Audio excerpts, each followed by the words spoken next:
Hello everyone, আসসালামু আলাইকুম। আজকে আমি চিতল মাছ রান্নার রেসিপি নিয়ে চলে আসছি। যে রেসিপিটা ফলো করে আপনারা যে কোনো ধরনের মাছ রান্না করতে পারেন, আশা করি ভালো লাগবে। প্রথমে আমি 2 কাপ পেঁয়াজ নিয়ে নিয়েছি, আর মাছটা আমি আগেই ভেজে রেখেছিলাম।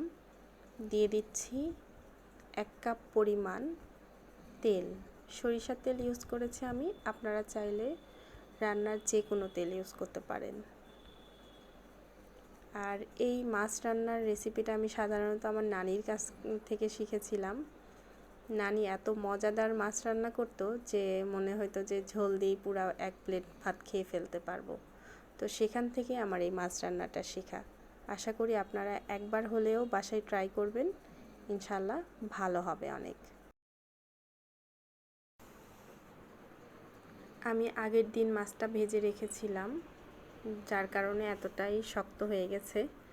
আর যেহেতু চিতল মাছটা একটু নরম প্রকৃতির, এই জন্য আমি আগের দিন ভেজে রাখতে স্বাচ্ছন্দ্য বোধ করি। হ্যাঁ, আগের দিন ভাজলে দেখা যায় মাছটা ভাঙে না, খুব সুন্দরভাবে কুক হয়, কিন্তু মাছটা একদম ভাঙবে না।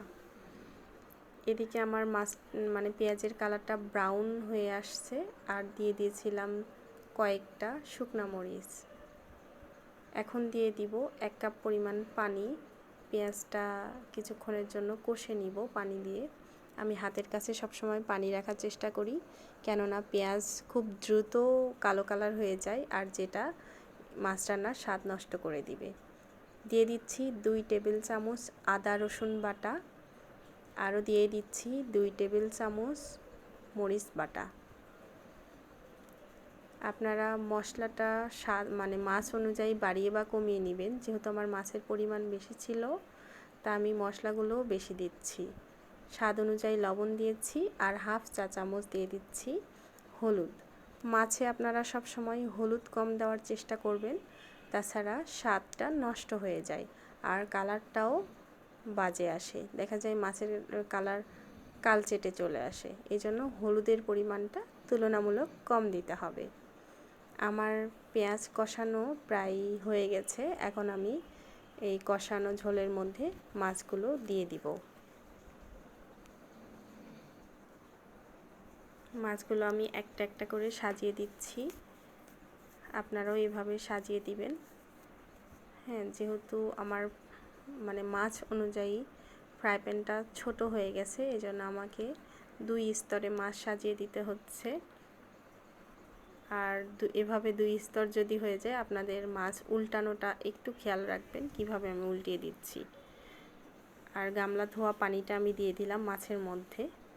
এটা আমার নানি দাদিরা সবাই দিত, আমিও দিই। প্লাস যেহেতু ওর মধ্যে একটু হলেও মশলা লেগে থাকে, তেল লেগে থাকে, এটা ধুয়ে দেওয়াই বেটার। মাছটা ঢেকে দিব কিছুক্ষণের জন্য। এই তো আমার মাছের ঝোল গাঢ় হয়ে গেছে আলহামদুলিল্লাহ, আর মাছের নিচের মাছগুলো কুক হয়ে গেছে। এখন আমি উলট পালট করে দিব, উপরের মাছগুলো নিচে দিব আর নিচের মাছগুলো উপরে দিব। এটা আপনাদের একটু যত্ন সহকারে করতে হবে, কেননা মাছ ভেঙে গেলেই আমার ঝোলের স্বাদটা নষ্ট হয়ে যায়, প্লাস দেখতেও খারাপ লাগে। হ্যাঁ, আমি ঠিক যেভাবে ধৈর্য সহকারে দিচ্ছি, আপনারাও একটু ধৈর্য সহকারে মাছগুলো উলট পালট করে দিবেন। আর মাঝে মধ্যে একটু পুরা ফ্রাই প্যানটা একটু ছেঁকে দিবেন।